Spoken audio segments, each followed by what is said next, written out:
You've got 10 seconds. The countdown going on right now. I'm sorry, I'm not doing it the wrong way. This is Play-by-Play Cast, the world's #1 sports media podcast. Wait, what? Nobody's fact-checking it. Just keep going. Here we go. Who the hell is Happy Gilmore? Got all that on camera, right, John? Sure, I did. All right, because the red light was not on. The podcast about play-by-play broadcasters for play-by-play broadcasters, hosted by a play-by-play broadcaster. Oh, you can stick me in some kind of Italian boat because that one is gondola. Now, from New York, really? All the big ones are from New York. Your host, Joe Godet. It's still Joel. Yeah, he will not be able to see very well, Cotton. Welcome back into another episode of Play-by-Play Cast. It is the podcast about play-by-play broadcasters for play-by-play broadcasters, hosted by one, a professional development podcast that dives into the tips, tricks, experience, stories, process, and preparation of some of the biggest and best play-by-play announcers in the business. My name is Joel Godet, Jgodett, at bsu.edu. I think I spelled that right. JGODETT at bsu.edu is my email address if you want to get in touch, or you can find the podcast on the Twitter at PXPcast. I'm at Joel Godet as well. Our guest today comes from the ranks of minor league baseball with a season just completed. He is the voice of the Albuquerque Isotopes. Before that, was part of the Los Angeles Dodgers radio network as their network reporter, and before that was the host was the play-by-play broadcaster of the Modesto Nuts, and before that, he was a newspaper reporter covering all things Oakland and Bay Area for a decade. His name is Josh Suchon, spelled, as he will tell you at the end of the podcast, spelled, normally classic Suchon,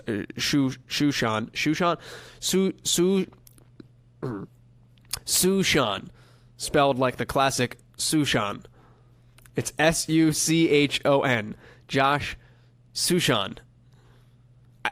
I used to have, like when I was a kid, my sh and my ch were like tough and slurred. Like I went to like speech therapy for a little while when I was a kid. Like had to do like Cheerio crushes on the roof of my mouth to like control that stuff. I don't know what I would have done if I had Suchon. Josh Suchon is our guest this week on PXPcast. Good conversation diving into, we talked last week a little bit about writing and how that impacts a play-by-play broadcaster with Gary Hahn from North Carolina State. We dive into that a ton more, obviously, with Josh and his writing background, how that impacted him as a play-by-play announcer, both in terms of physically being able to write well, but also the experiences he had as a writer and how that carried over into being a broadcaster. And it's more than you might think, especially with the path that he has been on throughout his career. We start, though, talking about the impact that we have as play-by-play announcers, because as you listened to this last night or yesterday afternoon was Marty Brennaman's final broadcast with the Cincinnati Reds. And like the game was virtually all about Marty in some respects. I read a tweet from Dan Horde, friend of the pod, Cincinnati Bengals UC broadcaster, that it's the last home game of the regular season. The Reds are totally out of it, but traffic is at a crawl around Great American Ballpark, and it was people wanted to be in attendance for the final game that Marty Brennaman would broadcast. And you can find it online. There's about an 8-minute video of his end of the broadcast before he sends it back to Tommy Thrall. And he does his farewells and his goodbyes, and Jeff Brantley does the same to him. And he talks about, he's not a Cincinnatian by trade, but is a Cincinnatian now. And remembers the exact moment when the city, he felt, took him in as one of its own.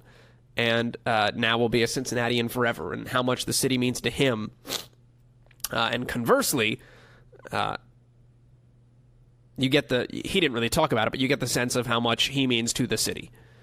And it reminds you that in this line of work and in this business, what we do can be so impactful, meaningful, powerful to so many people. And it's always that remembrance to take that part of the job very seriously, because we're just in a booth talking about sports and describing what we see. But in a lot of ways, it means a lot to a lot of different people, and it means a lot of different things. So never forget that awesome responsibility and that awesome power that we all yield and have. So that's where we started talking with Josh Suchon, because we recorded this yesterday as Marty was broadcasting his final game.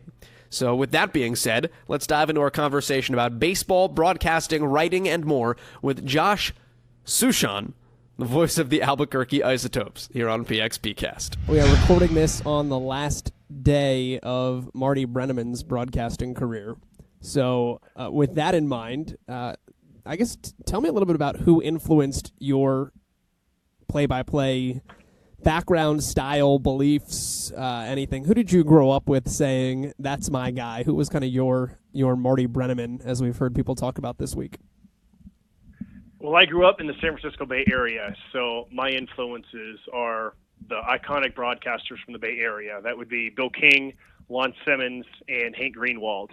Especially Bill King. He's probably the top of those three because King did the A's, he did the Raiders, he did the Warriors. It's actually crazy. There was about a 4 to 5 year stretch where he did all three teams. And when you think about how much those three sports overlap, it is astonishing to me that he could keep up the energy level and that he could do that, especially at a time when you were flying commercial almost everywhere. That he could remember who was on what team. Yeah. But it goes to show his talent and his energy level and his diverse skill set. So those are the main three. And, all three of them came from different parts of the country. And, the thing that stood out about them is that at the biggest moments, they were at their best, but they were also not afraid to compliment the other team. They were not over-the-top homers. You knew that they wanted the local team to win, but they were definitely not over-the-top homers at all. They all came from the belief that we're there to call a game and that not everybody who's listening may be a fan of this team. So they didn't call it down the middle like a national broadcast, but you could tell that there was a sophistication to their broadcast. And with Bill, it was a vocabulary lesson. It was an English lesson every night. And, they didn't have too many catchphrases. Bill King had Holy Toledo. Lon Simmons' home run call was "You Can Tell It Goodbye." Can't even think about a phrase that Hank Greenwald might have had, although I'm sure that he had plenty. So those are the ones who really set the tone for me. And I ended up, I'm sure there's a lot of things that I say and I do, and I don't even realize it. And it's because just growing up, I heard it. I learned it through osmosis. How does it make you think, or what does it make you think about when you see when you think about the impact that those guys had on you, but then you see the outpouring of fans and just people in general about the impact that a guy like Marty had on them, and what that means for what our role is. How does that strike you as a broadcaster? Well, the first thing that strikes me is I wonder if it's going to be the same thing 30 years from now, because I don't know if people are going to be listening to the radio as much 30 years from now as they did when Marty was starting and when I was listening to Bill King and Lon Simmons and Hank Greenwald, that so much of it was the theater of the mind that you couldn't see. All you could do was hear, because not every game was on television back then. So if you wanted to keep up with your team, you had it on the radio in the background. You had it on in the living room. You had it on in your bedroom. Whereas now you're going to have the television on in those instances. So that's my first thought, is how much of this is changing and how much were those radio legends becoming a part of our lives simply because there was very little television. And so that's the first thing. But the next thing is, because of that, you went to bed listening to them. You were in your car listening to them. You were in your kitchen listening to them. You were in the backyard listening to them. Like, their voices were the soundtrack of your summer. And especially since you didn't have television to connect, that was your means of connecting, was through the radio.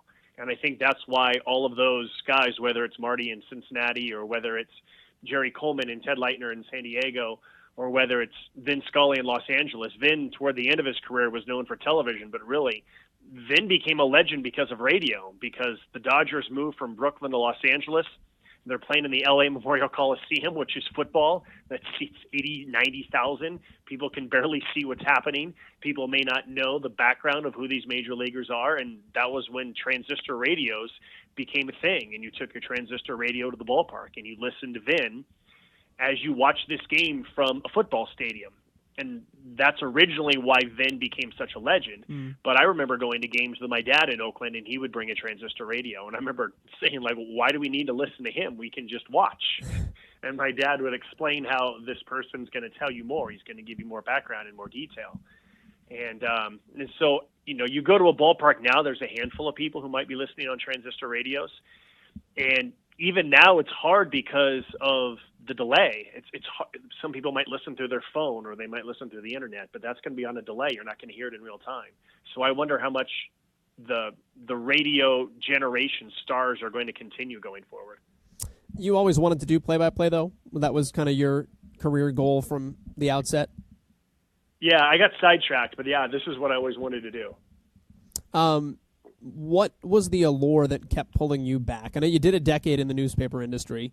What did that not satiate where you said, no, like ultimately I need a microphone in front of me and I want to be able to describe what I see, not write about it after the fact? Well, there's a number of reasons why I transitioned. So my first job out of college was with the Watertown Indians in the New York Penn League, that short season ball. That team is now gone. That team moved to Staten Island. And I remember thinking that summer, like, this is what I want to do. This is it. This is my path. This is what I want to do. And then I go home to Northern California, and I'm looking for my next job in minor league baseball because that was just a seasonal job. And I was having a really hard time finding the next job. And to be honest, like looking back on it now, I don't know why I just didn't contact that team again and say, hey, can I come spend the summer with you again? I know it's only summer work, but like I kind of wonder why I didn't do that. Maybe I was just really transfixed on having a full-time job as opposed to a 3-month part-time job and didn't want to go back and forth between upstate New York and the Bay Area. So while I'm continuing to look for another job in minor league baseball and being very unsuccessful at it, I needed something else to do because I'm finished with college and I'm living back at my dad's place and trying to figure out what I'm going to do. And so I started working for a newspaper just because it was something to do while I was looking for what I ultimately wanted to do. And so doing 1 or 2 stories a week turned into doing 3 or 4 stories a week, and that turned into part-time, and that turned into a full-time job. And then that turned into a full-time job covering the Giants, and then that turned into a full-time job covering the A's and traveling around the country. And the next thing you know, it's been 10 years, and I'm very grateful for those 10 years of the Oakland Tribune. I think I'm a better broadcaster now because I spent that time as a newspaper reporter. But that was also a time when I left when the newspaper industry was undergoing radical changes. Newspapers were folding left and right. They were merging. It was a dying industry. And I knew that my time might be limited, that I might be looking for a job sooner than later if I stuck with this industry. And I always wanted to get back to what I was originally wanting to do. And I kind of lucked out with the first job that I got, leaving newspapers, going from the Oakland Tribune. I went to the Modesto Nuts. And if I hadn't gotten that job, it's not like I was going to quit my newspaper job and hope for the best. If I had not gotten that job with the Modesto Nuts, I probably would have stayed in the newspaper industry. Who knows? I might still be there to this day. So it was just kind of luck that there happened to be a team that was fairly close to where I was from. I later found out I didn't get the job because of my broadcasting skills, because I basically had no broadcasting skills. It had been 10 years since I'd done anything. I got the job because the program director thought that I knew a lot about baseball, that whatever broadcasting shortcomings I had would be lessened by just my overall knowledge. He thought that my contacts in the journalism world, the broadcasting world, would help the radio station. It was very unique in that I was not hired by the team. I was hired by the radio station, which is almost unheard of in minor league ball. And I also found out later that the program director was also an afternoon host. And whenever he would call me to be a guest, I said yes, and I would come on his program instead of being like this big-time newspaper guy who's going to blow off the small station Modesto. I said yes, and I went on the air, and that meant a lot to him, that I did not big league him. So those are the reasons why I got the job. It had nothing to do with my broadcasting skills whatsoever. Although there's a lot to be learned from that last piece. Yeah, and I just said yes because someone calls the way that you called me and asked me if I wanted to join your podcast. Yeah, who am I?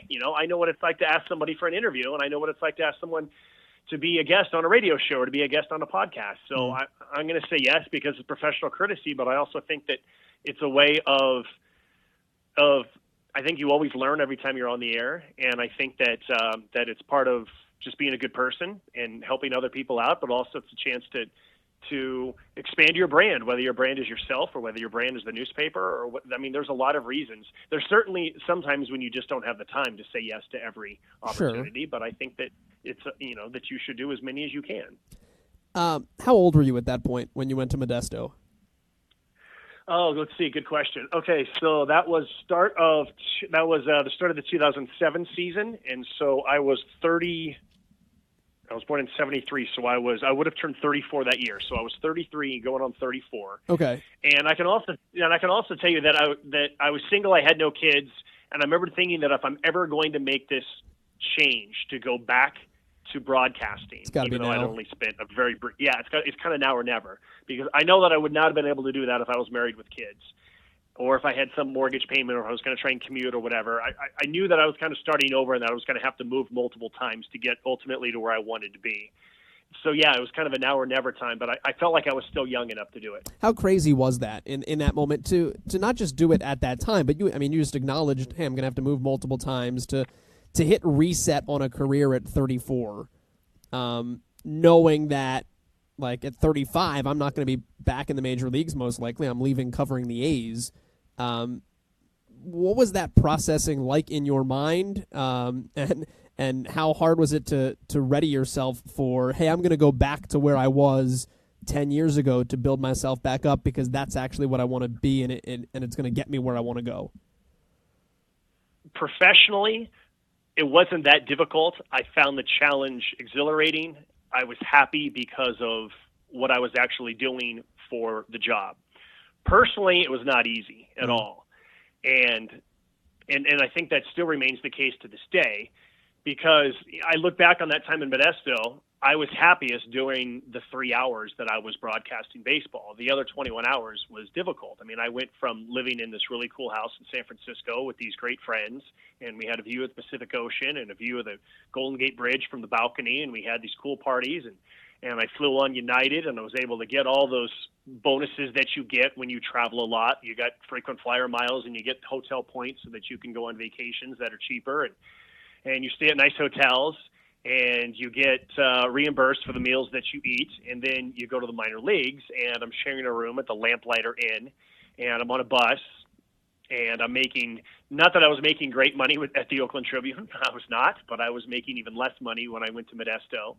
And I remember just thinking, I was like, I need money. Like, what am I going to do? How am I going to survive financially? I remember, like, selling my bobblehead collection for like $100 just because I felt like I could buy groceries with that $100.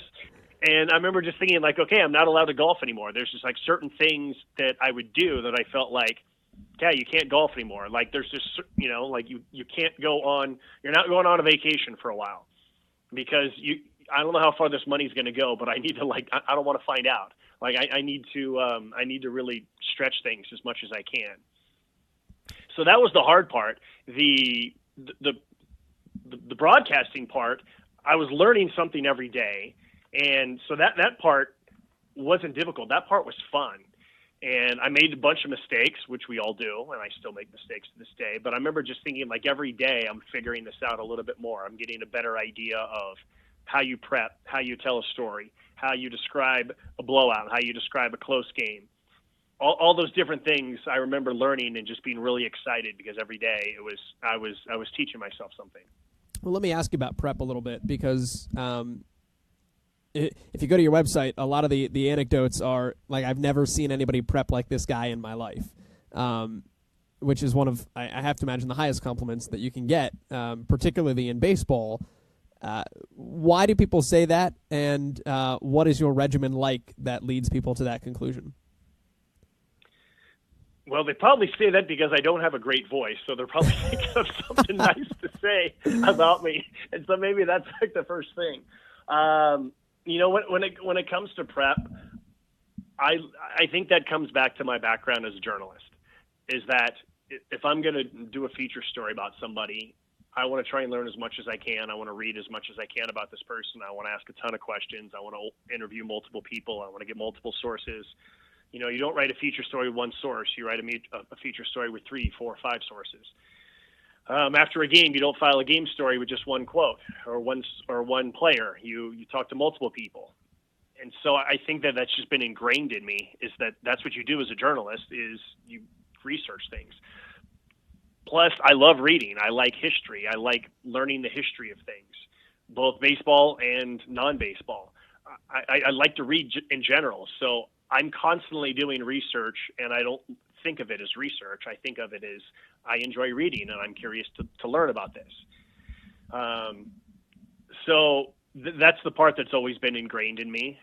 To me, it's fun. It's fun learning about a starting pitcher and where he's from and why he's pitching tonight at Isotopes Park and where he is in his career, whether he's coming back from an injury or whether he has been in the major leagues and is now back down at AAA, or whether he's just been moved up from AA to AAA for the first time in his life, or whatever has gone on. You know, what has led to him pitching on this mound tonight in this game.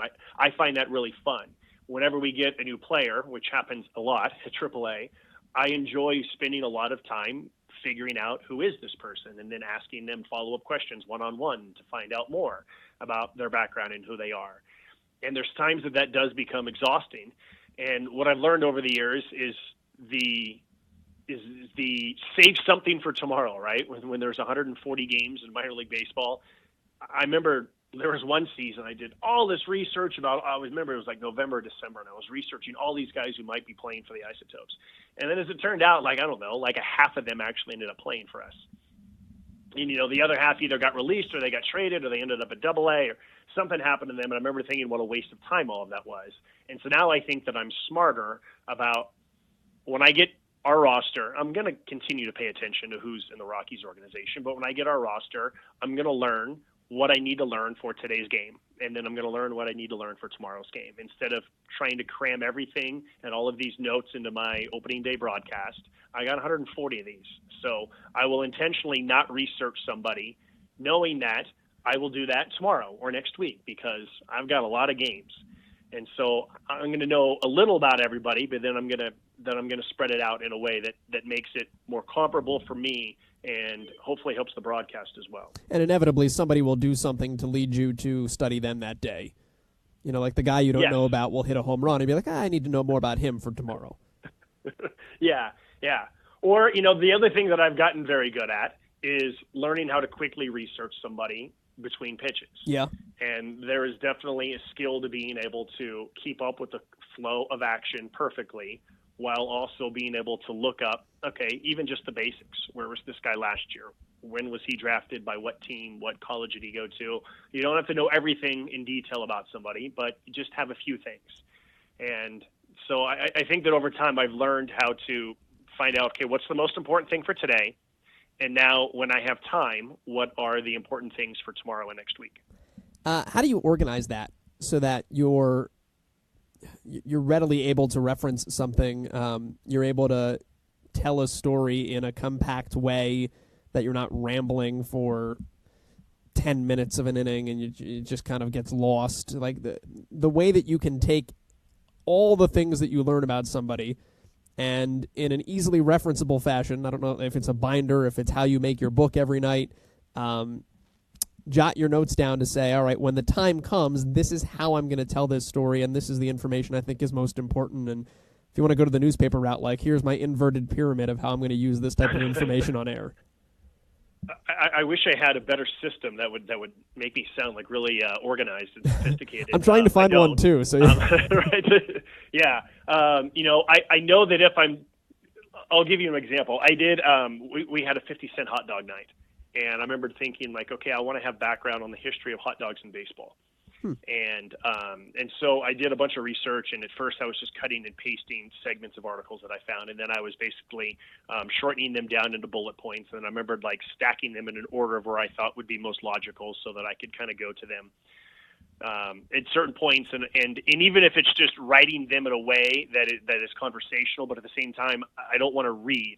I want to just be able to look at bullet points and be able to speak it naturally while looking at these bullet points. And I did the same thing for 4th of July and fireworks. Like, what's the history of baseball and fireworks, and especially 4th of July, so that I had that information at my fingertips. And so if it's something that I think I might use over time, year after year, then I'm going to print it out and I'm going to make it fairly organizable. If it's about today's starting pitcher, then a lot of it is just going to be, we get game notes from the PR guys and gals in our league, and so I'm going to start with that, and then I'm going to do handwritten notes that are on there, and sometimes I just tear those out at the end and save them in a file, so that especially if I know that pitcher might be starting against us next week, I don't have to start from scratch again. I've got these same notes that I've kept. And then when it comes to like the laptop and the computer, I'll start a game and I'll probably have, say, like 15 different windows that are open. I have the out-of-town scoreboard for us and for the PCL.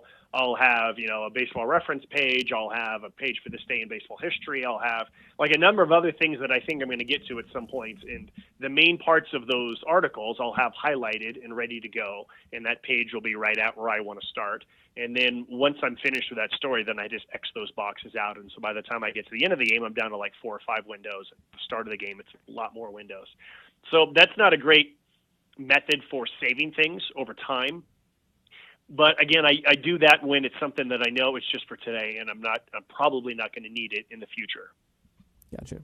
So I guess what else beyond a preparatory background, where else does the newspaper writing and the newspaper background come into influencing what you do on the air? Well, one of the most important things as a newspaper reporter is that if you write something negative, you better be there the next day. It's very easy because as a newspaper reporter, you don't cover 162 games. You cover somewhere in the neighborhood of 120 to 140. So if you're going to write something negative, don't write something negative and then take the weekend off and now you're not accountable to those who you criticized. You better be there the next day. Now, I work for the team, so it's not like I'm criticizing the Isotopes on a regular basis at all. But just in case I say something and a parent hears it or a girlfriend hears it or a wife hears it, the players hear it themselves. My broadcast is on in the clubhouse. It's on in the visiting clubhouse. It's on in the batting cages. It gets piped out throughout the ballpark everywhere. So in case I do say something that someone may not like, make sure that you're there. So whether it's walking through the clubhouse, and that's as simple as I'm walking through the clubhouse to get the starting lineup, and I'm walking through the clubhouse to get my pregame interview, or I'm walking through the clubhouse to say hello, or to just ask somebody, hey, what was that from yesterday? Or being in the dugout during batting practice, being around the cage. Just basically making sure that you are visible in case somebody has a problem. And again, that's totally different when you work for a team because it's rare that I would say anything. But just in case, that's the number one thing that comes to my mind. Have you ever had a player while working for a team come up to you and say like, "Hey, man, that thing last night I didn't like"? Yeah, there was a couple of times that were pretty brief. There was never like a major confrontation that occurred. I'm trying to think if there's other times. I'm sure there's probably other times where someone may have not been thrilled. Look, we've given up a lot of home runs the last few years, and I kind of balance between explaining, okay, we lead the league in home runs allowed again for the second straight year, or that home run just set a record for most home runs that we've allowed, or we're now approaching the all-time record for most home runs allowed. So I kind of balance between explaining what's going on, but also not, harping on this.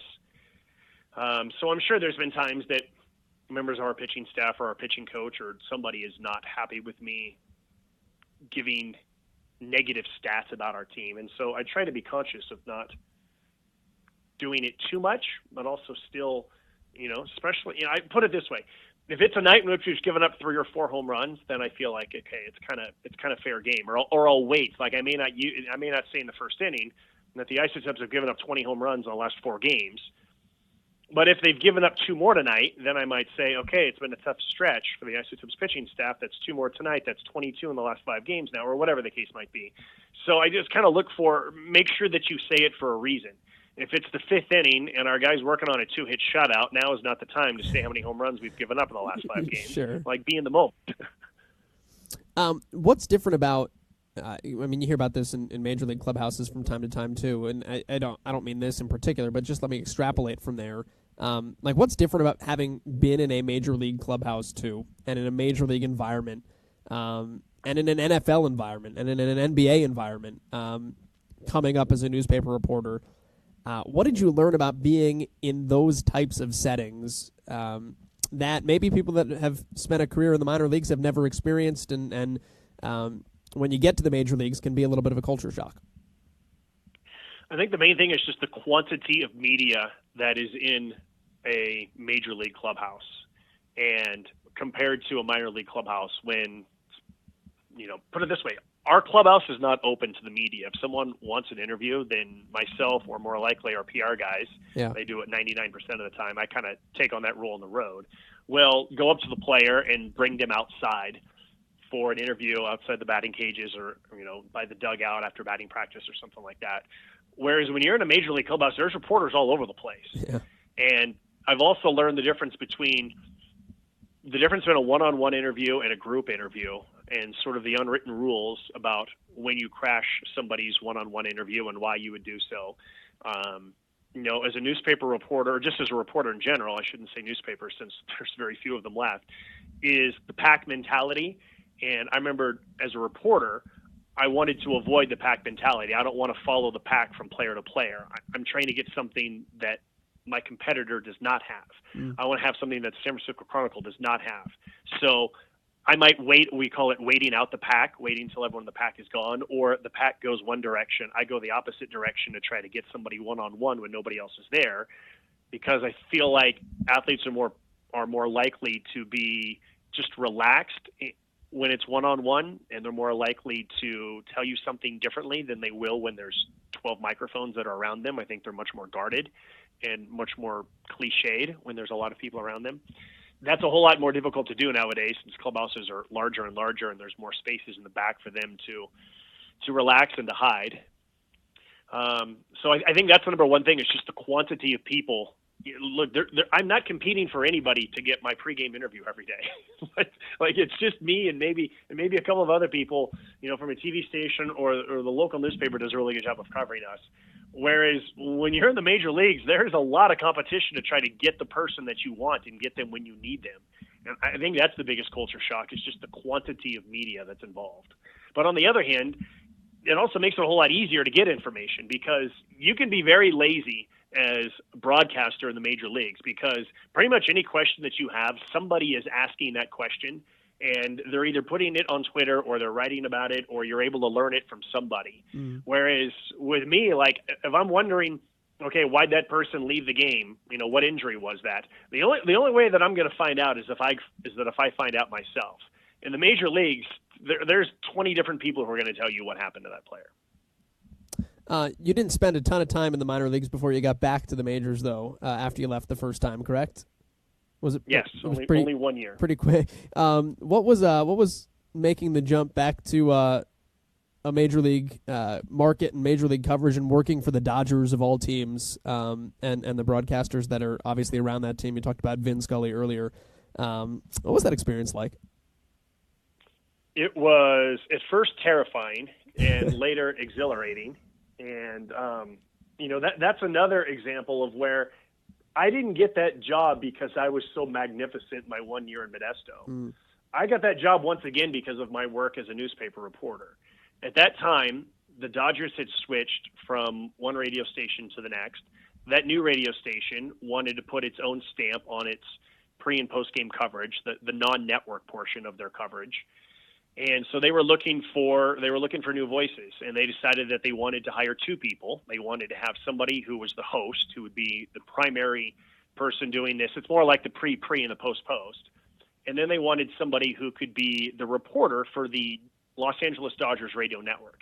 And so the reason why I got the job, the reason why they were even interested in me, is they felt that my background as a reporter would make me good as a radio reporter, and that because I had spent 1 year in Modesto, I knew how to talk enough that I could be able to handle this role. And then from there, like, the role continued to expand from file things that the network can use, obtain sound that the network can use, obtain sound that the broadcasters could use in Los Angeles. And then it also became the co-host of the call-in show. And again, Ken Levine, he was the host, and I was whatever you want to call me, the reporter, or you want to, like, there was a lot of times that we would start the broadcast and Ken would be on the air solo while I was still in the clubhouse getting sound, getting information, so that it would lead to a more well-rounded Dodger Talk show, because I could, add actual sound and actual reporting to it. And so it took on a variety of different roles from there. But again, to go back to your question, at first I wasn't even sure if I wanted the job, because I remember thinking, I didn't leave the newspaper business after 10 years to get into play-by-play, and then after 1 year, now I'm gonna co-host a call-in show and I'm gonna be a reporter again. I initially was not even interested in the job, and then I started to think a little bit more about it, and I realized that you only get so many opportunities to work in the number 2 market and to work alongside, because again, I was not a Dodgers employee, I was a radio station employee, but most people considered me a Dodgers employee. But to be a part of the Dodgers brand, and I just felt like that would lead to a lot of opportunities for me down the line. I always felt like this is not going to be a job for me for 10 years, for 20 years, and this is going to be a stepping stone job for me that's going to lead me somewhere. I don't know where, but I know this job is not going to be a long-term job for me. In terms of being around the Dodgers, that wasn't that big a deal to me. Even though I grew up in the Bay Area, and my family members would chant, beat LA and all that kind of stuff. I didn't care that much. I was no longer concerned about being a fan. I learned very quickly in college that it's not about being a fan. That my loyalty is to the story and to the job and to who's paying me. And some members of my family were, they didn't understand why I could take that job. And I was like, come on, really? What's wrong with you? You realize how big the brand the Dodgers are? Do you realize it's the number 2 market? Do you realize what an opportunity this is? Who cares that you're a Giants fan? I was more of an A's fan as a kid anyways. But still, that never crossed my mind that I didn't want this job because I grew up in the Bay Area. My doubts were, am I really ready for the number 2 market? Can I really do this? And do I really want to take a job that's not play-by-play? But then I would say within a couple of days after taking the job, I realized that this was really smart. I'm glad I took the job, just because the number of doors that opened and the number of experiences that I had to this day are just blow my mind. What'd you learn, if anything? I don't how much time did you get to spend with a guy like Vin? Very little one-on-one time with Vin. What I did learn, though, I remember one time learning that Vin always took the second bus from the hotel, and Vin usually got on the bus about 10, 15 minutes before it left. And so I remembered one day thinking, okay, if I just get on the bus and I sit close to him, then I might be able to talk to Vin. And, because I didn't want to bother Vin. I feel like there were so many people who wanted a piece of him constantly that I wanted to give him some peace. But every once in a while, I would make sure that I got on the bus. Now, normally, I would either take a taxi to the ballpark or I'd walk to the ballpark. I'd get there way earlier than the second bus. But sometimes if I was on the second bus, then I knew that it might be some time that I could spend hanging out with Vin and picking his brain and just talking to him. And I tried really hard to not, oh, hey, can you critique me? Hey, what do you think? I just wanted to be his colleague. I didn't want to bombard him with, help me out, with make me better broadcaster, with I tried really hard not to be a fanboy, basically. Yeah. Even though I was a total fanboy, I didn't want to look like a fanboy. I just wanted to try and, as much as I could, just be his colleague and just hang out with him. I guess what could you observe? Just are there things that you could see about the way that he carried himself and the way that he did what he did, that just from 30,000 feet you can be like, okay, that makes sense. That's why he's good. That's why this is that. The main thing actually is just the way that he treats people. It always blew my mind that he knew the name of everybody in the press box. He knew all the security guards. He knew all the ushers. He knew all the cooks. He knew everybody's name, and he would always smile and say hello to them. That's number one. Number two, the number of times that somebody would get brought into the booth to meet Vin, they'd want their picture taken, and inevitably people would say pretty close to the same thing about how much they've listened to him their entire life and how he's the soundtrack of their childhood or the soundtrack of their summer, and how they would have the game on, and they would, and all the stories would be very, very similar. And yet Vin would not roll his eyes. He would smile and treat everybody as if it's the first time that he ever heard this, and he would thank them. He would thank them for listening. He would thank them for sharing their story with him.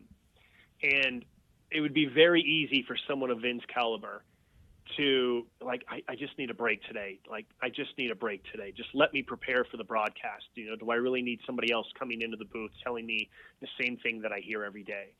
But he did not do that. He was very generous with his time.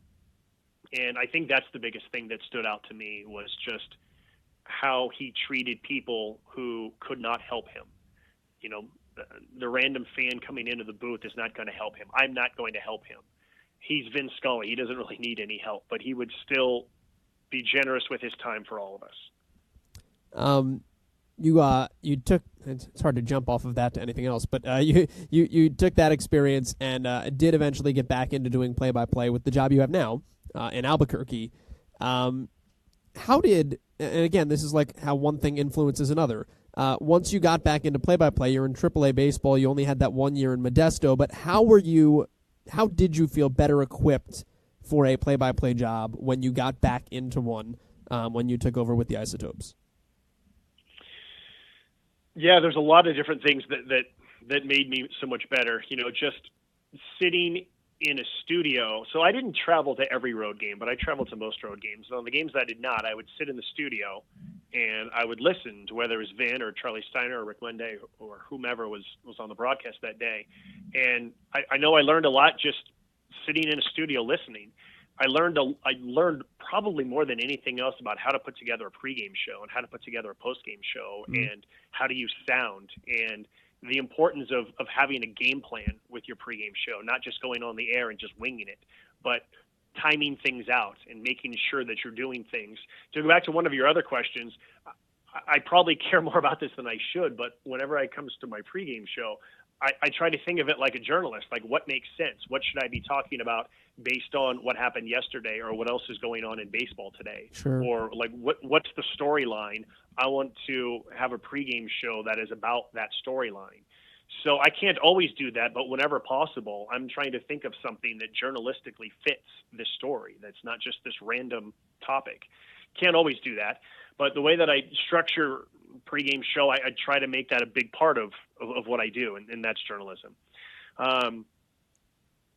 You know, so I actually had a year in between the Dodgers job and my current job, and again, so I lose the job the same way that I got the job. Right. I got the job because the Dodgers left one radio station and went to another. I lost the job because the Dodgers left my station and went to another station, right. And that station wanted their own stamp on things. So I spent about 15 months hustling to try to do anything that I could. I did play-by-play of softball, of volleyball, of high school, of college. I was the analyst of high school basketball. I did pub trivia. There's a lot of different things. I went to workshops and learned a lot of things about how to do interviews and voice work. I felt like if I'm not going to be working full time, I really need to utilize these 15 months. I didn't think it was going to be 15 months. I wanted to use that time as much as I could to make myself better and to be better prepared. And so I think that all of those things, doing a variety of different levels and a variety of different sports and doing them for a fly-by-night internet company, of doing it for a fill-in for a college radio station. I mean, doing a college event for their station. All of those things made me better equipped and ready for the job when I got here. But even that said, when you haven't done 140 games in a while, and I work solo. I don't have an engineer. I don't have an analyst. I don't have a spotter. I'm a one-man band. And when you have not done that in a while, like, that is a different beast when you're suddenly doing every pitch, every inning, every game. Yep. That takes a while before you totally feel like, okay, I got my sea legs under me right now. Tell me about your perspectives on play-by-play now. Obviously, you've gotten several years under your belt as the voice of the Isotopes. What to you makes a good, and like beyond the basics of inning and score and all those things that we always try to talk about, but like, what's a next level thing for you that you've discovered? Hey, this is what makes great baseball to me, and this is what I strive to do every night. So I have a a Post-it note on my booth that says, "Let them hear you smiling," which is impossible, right? Like they can't hear you smile. They can hear you laugh, but you can only see somebody smile, right? But the idea is that if I'm smiling, and this goes back to one of the workshops that I did when I was unemployed in Los Angeles, and I remember I tried so hard to just be this focused person who knew how to ask questions and was serious because I was a journalist, and I really want to get into the heart of the matter and ask a question, and so we would do like these different exercises, and then they would show you. And the instructor looked at me. He's like, "Josh, why don't you smile?" And I was like, "Oh, because I'm really." He's like, "No." He's like, "This is television." He's like, "Smile." So then he says, "All right, so do it this way, do it your way. Now do it my way, and now overly exaggerate smiling." So I would do it both ways. And then he was like, "Okay, now find somewhere in the middle where you're comfortable smiling, and just see and listen how that changes your voice when you're smiling." And this is an activity that anybody can do, no matter whether they're in sales or whether they're a teacher or whatever. Put a camera on yourself, turn the iPhone around, and say it one way in a serious way, and say it one way with an over-the-top, exaggerated smile on your face, and then find somewhere in the middle and just listen to how that changes your voice. That's interesting. Because if someone is listening to you, whether it's 15 minutes while they're on the way to the grocery store, or whether they're listening to you for the entire 9 innings, you want them to feel like, this is my buddy. This is Marty. This is my friend Marty who's talking to me for 3 hours. This is my friend Bill who's talking to me for 3 hours. And so if you can be happy with what you're doing, have joy in what you're doing. And so if you're smiling, it's going to come across with whatever it is that you're saying, whether you're describing a double play, whether you're describing the 5th home run that your team has given up that day, whether you're describing the large crowd on the 4th of July, whatever it is that you're describing, it's going to sound better if you're simply smiling. Even though the audience can't see you smiling, even though they can't hear you smiling, it's going to make a difference in your voice. I know that Vin Scully would always say, "Just be yourself." And I was like, well, what if I don't know who myself is?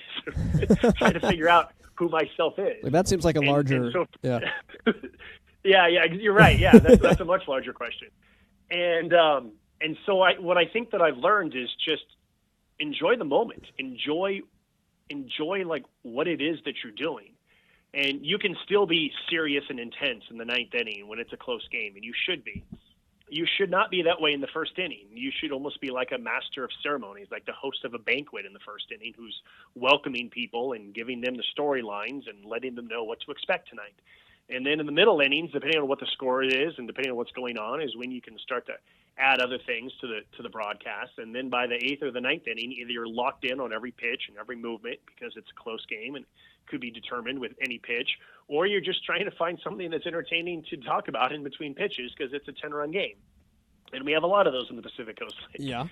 So I think the main thing that I've just learned is how much the smile on your face impacts how your voice sounds over the course of 3 hours and an entire season. You have gotten a chance to broadcast as a play-by-play announcer in the major leagues as well, but it's a little different, so I wanted to ask you about that before I let you go. What is it like broadcasting a Major League Baseball game in virtual reality?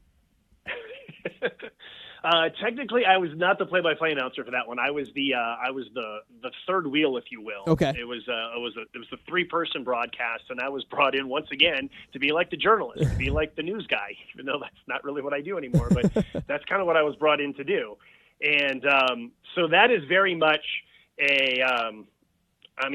that's uncharted waters. All 3 of us are trying to figure it out. The director was trying to figure it out. I think the main thing is don't treat it like it's a normal broadcast. So what the NBA has tried to do with these players-only broadcasts, where it feels like it's just 2 guys, 2 former players sitting around talking, that was what we tried to do. It's just a conversation among these 3 guys who come from 3 different backgrounds that are going to give you some background details about what's going on. And then occasionally there would be shots where the virtual reality cameras show you something that you don't ever see, and then it's just like, wow, like what? Like that's your job as a broadcaster. Yeah, like what? So the cameras were set up at the end of the dugouts, like atop the bat racks. They were set up like down the lines, and so it's just kind of rare that you would see like the left fielder tracking a ball like right in front of you, or it looks like you're in the left field stands. That's and wild. You're kind of watching the game from there. So like the technology was really neat, and I don't know what has happened with it. I think they just did it last year and have not done it this year.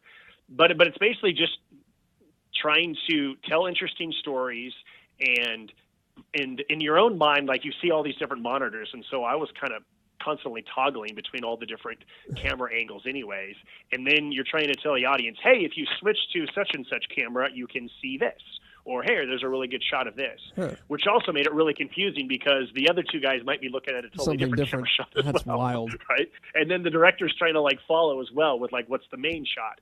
So it was it was really fun. I would have loved to have the opportunity to do more and kind of get into more of a groove and to know exactly how to do that. But the main part of it was, wow, look at this technology. This technology is amazing. It's like a choose your own adventure book, but they went to page 10 and you're on page 34. Yeah. Josh, if people want to find more of you, if they want to listen to the Isotopes, if they want to read your books, how do they get more information on you? Probably the easiest way is to start with the website, which is joshuasuchon.com. Common spelling on Suchon. joshuasuchon.com is, I mean, if you just type my name into Google, you're going to find way more than you would ever want to find. I have an uncle who says that I'm hogging all of the Google pages of the last name Suchon, that it's hard to find something about any other human being with the last name of Suchon because I'm hogging all of the page views. It's fair. So sorry to my Uncle Steve. Yeah. But I mean, I've podcasts, which I haven't done in a long time, and I have books, and pretty much if you just type my name into Google, there's going to be a whole lot of stuff that's going to pop up that's going to alert you to how to find broadcasts. I guess abqisotopes.com. What's the radio broadcast? The podcast Life on the Seams, Between the Seams? Life Around the Seams. Around the Seams. I caught a couple of them yesterday, so if check those out if you have a chance as well. They're on your website too, so.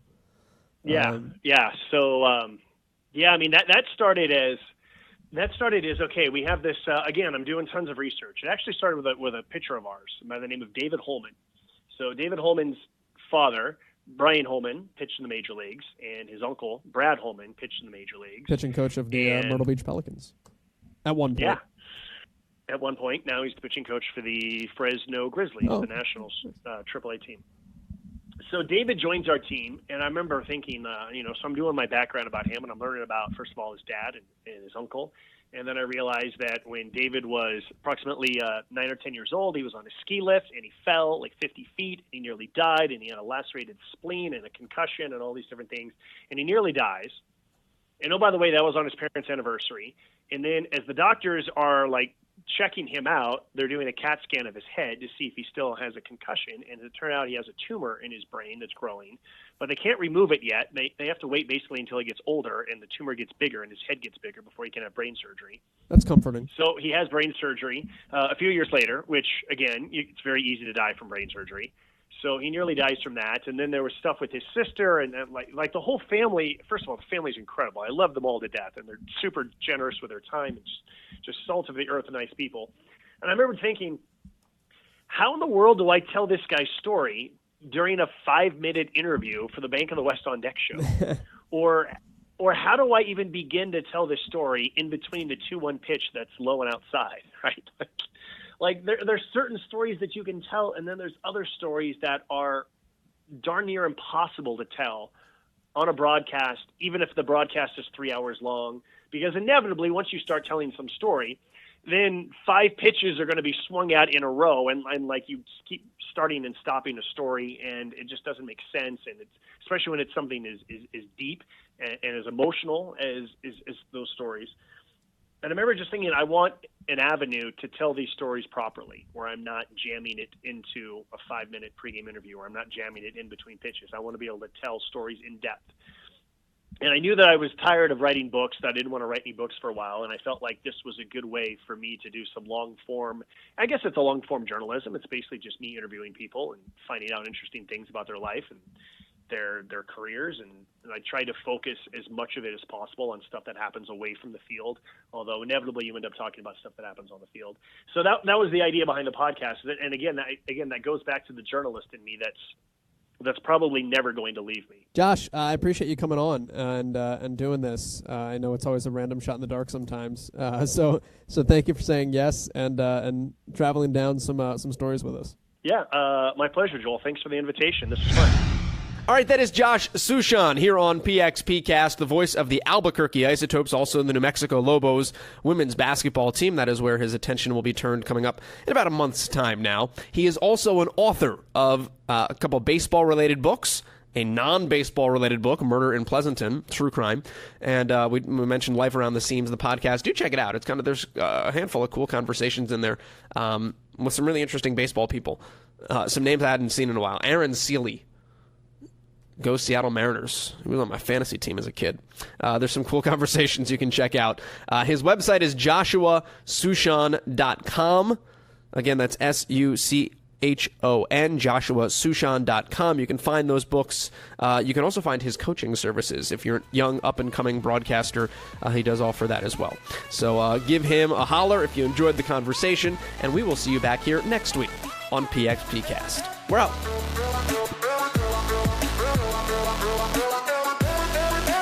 And that will do it from St. Louis, where the score is inconclusive.